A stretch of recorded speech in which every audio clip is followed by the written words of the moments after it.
Hi hello नमस्कार. आजच्या आपल्या नवीन व्हिडिओमध्ये सर्वांचे अगदी मनापासून स्वागत करते. आय होप सर्वजण मस्त आणि मजेतच असाल आणि मजेतच असायला हवं. तर छान दिवसाची सुरुवात झालेली आहे. तर माझी अंघोळ झालेली आहे आणि पहिला चहा पण झालेला आहे आणि सोबतच मुलाचा पेपर पण आहे 10वीचा.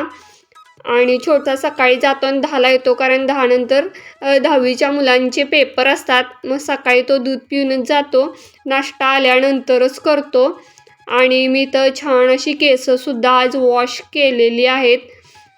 नॉर्मल आपलं मी जो काय शॅम्पू वापरते त्याने. आणि मिस्टरांचे कपडे आज इस्त्री मारायची होती. आज आहे सोमवार, त्यामुळे पहिला आठवड्याचा दिवस पहिल्या दिवशी मी नेहमीच मिस्टरांची इस्त्री मारतेच कपडे. सोबतच इस्त्री झाल्या म्हटलं पहिला लोटून घेऊया आणि मग आता मिस्टरांचं आवरल्यानंतरच माझ्या बाकीच्या कामाला हात लागतो. त्यांना हातात सगळं द्यायला लागतं, म्हणून मी माझी सगळी कामं थांबवते, पहिला त्यांचंच करते आणि मगच पुढची कामं करायला घेते.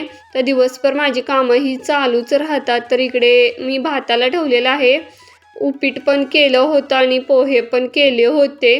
आणि इकडे सकाळी सकाळीच लवकर वांग्याची भाजीसुद्धा मी करायला घेतलेली आहे. आणि लवकर करायला घेतलं कारण मुलं पण येतील, म्हणजे मुलगा पण येईल आणि मिस्टर पण जेवतील. आता काय करतात काय माहीत नाही, आज कॉलेजला जातात की नाही. तर इकडे मी कणिकसुद्धा मळायला घेतलेले आहे. बाकीचं तर सगळं आवरलं आहे. आता चपात्याच तेवढ्या थोड्याशा राहिलेल्या आहेत. आणि काल कसं रविवार होता, त्यामुळे त्या दिवशी मी व्हिडिओ पण जास्त असे घेतलेले नाहीत. जेवढ्या क्लिप्स घेता येतील तेवढ्या जोडलेल्या आहेत. त्या दिवशी जरा रेस्टच केली ह्या रविवारी मी, कारण मिस्टर पण घरी होते आणि दोन्ही पण म्हणजे सण घरात आल्यासारखं झालं होतं. रंगपंचमी पण होती आणि विमेन्स डे पण होता, महिला दिन पण होता. त्यामुळे भरपूर काम महिला दिन असून घराचंच लागलं होतं. आता महिला दिना दिवशीच मिस्टरांनी मटण केलं होतं आणि त्यांनीच सगळं केलं, त्यांच्या हातचं खायचं होतं आम्हाला, म्हणून. आता ही दुसऱ्या दिवसाची क्लिप आहे. तर मी रस्सा इकडे उकळायला आणि थोडासा मी मसाले भात गरम केला, तोच मी घ्यायला लागले आणि खायला लागले. कारण आदल्या दिवशी रात्री 10 सव्वा 10 वाजून गेलते आणि त्यामुळे चवच मला काय ओळखली नाही. इतका कंटाळा आला होता मला दिवसभराची कामं करून. त्यामुळे आणि महिला दिन असल्यामुळे मिस्टरांनी संध्याकाळचं सगळं माझं स्वयंपाकाचं काम ते केलं. फक्त चपात्या तेवढ्याच मी केल्या, मसाले भात आणि काळं मटण केलं होतं आणि रस्सा केला होता. त्यांनीच फक्त मी शिजवायला घातलं होतं. आणि विमेन्स डे म्हणाले निवांत बसतो आणि असं छान आपले नवरा आपल्याला करून घालते म्हटलं, कोण नाही खुश होणार म्हटलं. आणि छान असं नेहमी करण्याचा त्यांनी प्रयत्न करत असतात. नॉनव्हेज पण मीच नेहमी करते, कारण काय होतं कधी कधी त्यांनी कॉलेज करून येतात, बाकीची इन्शुरन्सची कामं पण त्यांना करावी लागतात, म्हणून मी करत असते. पण मला एवढं येत नाही, पण मिस्टरांना एवढं छान करतात, खूप मस्त करतात आणि छान झालं पण होतं. आणि मी काय शूट केलं नाही कारण त्यांना काय आवडणार नाही. वेगळ्या पद्धतीनं त्यांनी गरम मसालासुद्धा बनवला होता, त्यात राहिलेला आहे, त्याचीसुद्धा मी रेसिपी घ्यावं म्हणत होते शूट करून. तर त्यांना हाताखाली सारखं यायला लागत होतं आणि मुलं पण अभ्यासात बसली होती, कोण धरणार, म्हणून मी काहीच शूट केलं नाही. जर कमेंट असेल चांगल्या तर म्हणजे कोल्हापुरी मटण म्हणून, तर मी नक्कीच त्यांच्या हातची रेसिपी तुम्हाला दाखवण्यासाठी राहीन. आणि इकडे माझ्या चपात्या करायच्यासुद्धा चालू आहेत. आणि महिला दिनाचं कसं भरपूर पोस्ट मला बनवायच्या होत्या, डिझाईन करायच्या होत्या, त्यामुळे काल जे ह्याचं महिला दिना दिवशीच्या ज्या काय ह्याच्या पोस्ट असतात, डिझाईन असतात सोशल मीडियाच्या, त्या बनवायला मी घेतल्या होत्या. त्यामुळे त्या दिवशी भरपूर दिवसभर मी पोस्ट बनवल्यामुळं मला काहीच काम म्हणजे शूट करता नाही आलं.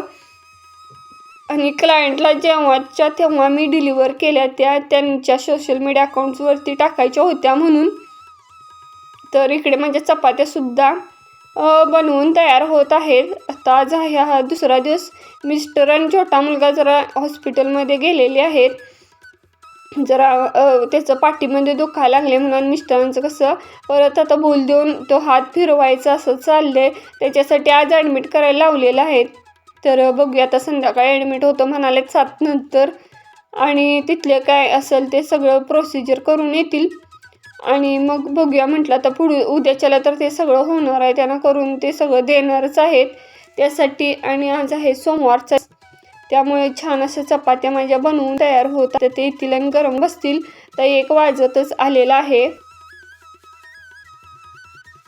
आणि इकडे झाडांना आता पाणी मारायला घेतलेलं आहे मिस्टरांनी, पाणी पण आणलेलं आहे प्यायचं बाहेर. नेहमीच आम्ही 20 लिटरचं विकतच आणतोय, ते आणलेलं आहे आणि पाणी पण मारायला लागल्यात. पाणी मारून झालं आणि आमच्या वेलीला लागलेले किती छान टोमॅटो आलेले आहेत, सेंद्रियच आहेत.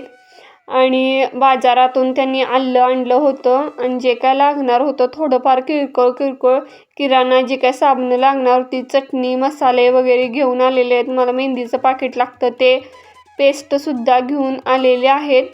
आणि बाकीचे अंडी वगैरे लागतात मुलांना, तीच आहेत. गवारी आणि कोथिंबीर आहे. तर आता संध्याकाळची ही वेळ आहे आणि छान असं सूर्यास्त होत आहे. आणि म्हटलं तर पहिलं कपडे काढून खाली येऊया, त्याच्यासाठी दिवसभरी कामं चालूच राहतात.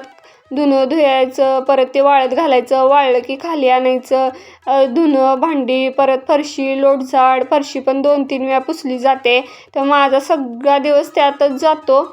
तर छान असा सनसेट बघायलासाठी मला छान असं वाटत होतं, खूप सुंदर वाटत होतं वरून तर. आणि शेतातनं असं सनसेट बघायला खूप छान वाटतं. चला आता कपडे मी खाली नेते आणि कपड्यांच्या लगेच घड्या घालून घेते. तर मुलगा आणि मिस्टर बाजार करण्यासाठीच गावात गेलेली आहेत. आणि रंगपंचमीचं कसं आमच्या इकडे महिला थोड्याशाच खेळतात, अगदी कमी. आणि जेंट्स लोकच म्हणजे मुलं आणि पुरुष वगैरेच खेळतात. आणि आम्ही तर कधीच आमचं कुटुंब खेळत नाही आणि खेळलो पण नाही. लहान मुलं होती आमची तेव्हासुद्धा ती खेळलेली नाहीत आणि त्यांना तर खेळायचं काय माहितीच नाही. आणि झालेले आहे माझं आणि स्वयंपाकाला सुद्धा मी घातलेला आहे. तर स्वयंपाक करणार आहे, वांग्याची भाजी, डाळीची आमटी, भात, चपाती असं संध्याकाळच्या स्वयंपाकासाठी. आणि कसं आमच्या घरी रंगपंचमी कधी म्हणजे खेळली नाही आणि खेळणार पण नाहीत असं आहे. आणि मला पण असं म्हणजे वाटत नाही की कधी खेळावं, आणि पहिल्यापासून ती सवयच नाही. अगदी लहानपणापासून माहेरीसुद्धा कसं खेडेगाव असल्यामुळे तिथं तर काय बायका म्हणजे खेळतच नाहीत, अगदी म्हणजे एकमेकाकडे बघतात. जरी गालाला लावलं तरी अशी म्हणजे इकडची अजून तरी पद्धत आहे. पण शहरी भागात खूप मोठ्या प्रमाणात खेळली जाते. माझ्या बहिणी दोघी पण असं शहरात दिल्यामुळे त्यांना खेळतात, त्यांचे स्टेटस बघतं इतकंच काही ते. पण असं मनातून कधी इच्छा पण होत नाही. पण मला वाटतं हा सण खूप आनंदाने सगळ्यांनीच खेळला पाहिजे असं माझं वैयक्तिक मत आहे आणि एन्जॉय केलाच पाहिजे. तर आम्ही तर तर कसं महिला ग्रुप्स आहेत त्यांच्या ग्रुप्समध्ये खेळल्या जातात. पण असं इथं मी ज्या मंडळामध्ये आहे त्या मंडळामध्ये कधीच बोलवत पण नाहीत. आणि माझं पर्सनली मी पण जात पण नाही. कसं माझा संपूर्ण वेळ घरासाठीच मी डेडिकेट केलेला आहे, मुलांचा आणि मिस्टरांसाठीच मी वेळ काढत असते नेहमीच. त्यामुळे तिकडे काय लक्ष जात पण नाही. आपल्यासाठी आपण काहीतरी करावं असं वाटत पण नाही, खेळावं वगैरे. आणि मिस्टरांना सुद्धा असं काय वगैरे आवडत नाही, हे पण आहे कारण त्यामागचं. आणि आपल्या नवऱ्याला आवडत नाही त्या गोष्टी आपण पण केल्या नसल्या पाहिजेत. आपण त्या गोष्टी उलट ॲक्सेप्ट केलं तरच आपण पण आनंदी राहणार, नाहीतर मग आपण निगेटिव्ह सिच्युएशनमध्ये जात असतो. आहे ती सिच्युएशन आपण ॲक्सेप्ट केली तरच आपण पण आनंदी राहणार. आपण आनंदी, आपलं खुश, आपली नवरा आनंदी, मुलं पण खुश आणि घर पण खुश राहणार असं मला तरी वाटतं. त्यासाठी आपण काही गोष्टी निग्लेक्ट करायच्या आणि जे काय समोर येईल त्या गोष्टी ॲक्सेप्ट करत राहायचं. आणि जेवढं आनंदी राहता येईल तेवढं आनंद राहायचं. आणि आपण आपल्या कामात एवढं गुंतून राहायचं की इतरांना सुद्धा आपल्या आयुष्यात काही बोलायला सुद्धा वेळ मिळू नये. सो आजचा व्लॉग इथेच एंड करते. कसा वाटला नक्की कमेंट करून सांगा. थँक्यू.